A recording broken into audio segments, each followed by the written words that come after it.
Здравей отново, българино! Време е да довършим историята на моя живот.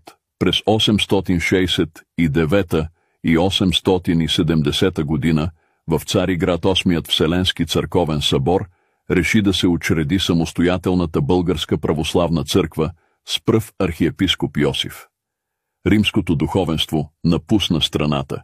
Издигнах българската църква като нов, самостоятелен християнски център. Бяха ни нужни български свещеници, които да проповядват на български език.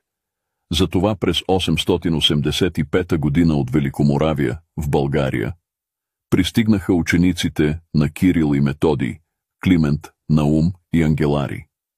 Така Кирило-Методиевото дело бе спасено и по-късно разпространено от България сред други славянски народи. След оттеглянето ми от трона през 889, на престола оставих